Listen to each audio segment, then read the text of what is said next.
ඔයාලා දන්නවද ත්‍රිකුණාමල මුහුදු පතුලේ කාටවත් යන්න බැරි වුණු දැවැන්ත රාජධානියක් තියෙනවා කියලා? ඔයාලා දන්නවද තල්මස්සු ලංකාව දාලා යන්නේ නැත්තේ මේ අභිරහස් රාජධානියේ රහස නිසා කියලා? ත්‍රිකුණාමල මහා සාගර පතුලේ සැඟවුණු පුදුම හිතෙන මහා අභිරහස මොකක්ද?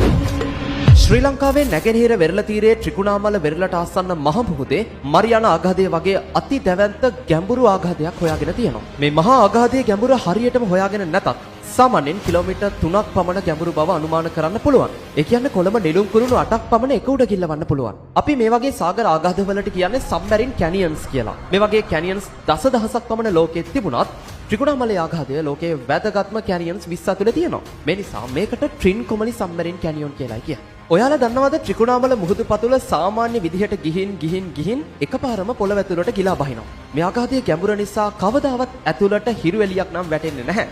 මේ නිසා ආලෝකයේ විහිදවන අමුතු මුහුදු ජීවීන් ආඝාතයේ පතුලේ දකින්න පුළුවන්.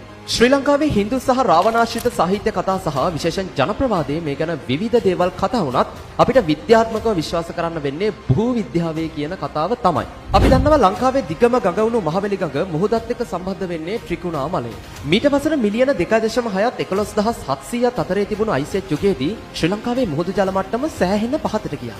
ඒ කාලේ මහවැලි ගඟේ බලපෑමෙන් මේ ප්‍රදේශයේ අතිවිශාල මිටියාබතක් නිර්මාණය කරලා තිබුණා. හැබැයි අයිසෙජ් යුගයේ අවසන් වීමත් එක්ක මුහුදු ජල මට්ටම වේගෙන් ඉහළ යන්න පටන් ගත්තා. අන්න ඒ නිසා මේ මිටියාබත මහා සාගරයේ යට සදාකාලික ආඝාතයක් බවට පත් වුණා. ඔයාලා දන්නවද මේ ට්‍රින්කොමලි සබ්මැරින් කැනියන් ආඝාතයේ වටේ දියුණු ජීවි ශිෂ්ටාචාරයක් තියෙනවා. නිල් තල්මසුන්, ස්පර්ම් වේල්ස්, ඩොල්ෆින්ස්, රීෆ් ෆිෂ්, ප්ලැන්ක්ටන් සහ කොරල් පර ආශ්‍රිත පරිසර පද්ධතියක් ආඝාතය වටේ තියෙනවා. පුදුම හිතන දේ තමයි සාමාන්‍ය ලෝකයේ බොහෝ තල්මසුන් ආහාර හොයාගෙන ඇන්ටාර්ක්ටිකා ප්‍රදේශයට සංචරණය කරත් අපේ රටේ මුහුදු කලාපේ ඉන්න තල්මසුන් ලංකාව අතහැරලා යන්නේ නැහැ කියලා හොයාගෙන තියෙනවා. ඒකට හේතුව තමයි මෙන්න මේ ආඝාතය. ගොඩක් අය නොදන්න කාරණාව තමයි මේ ත්‍රිකුණාමල ආඝාතය කියන්නේ දියුණු සාගර පෝෂ්‍ය පදාර්ථ එකතු වෙච්ච බුෆේ එකක් වගේ තනක්.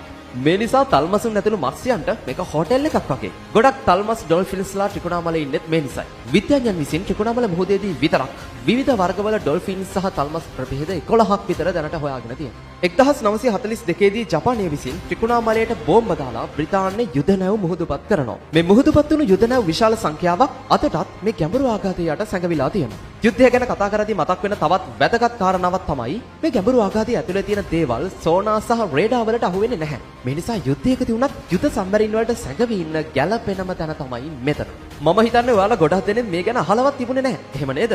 ඔයාලා නොදන්න හැබැයි ලෝකෙම හොරෙන් හොයන රහසිගත භූ සලකුණු ගොඩක් අපේ රටේ තියෙනවා.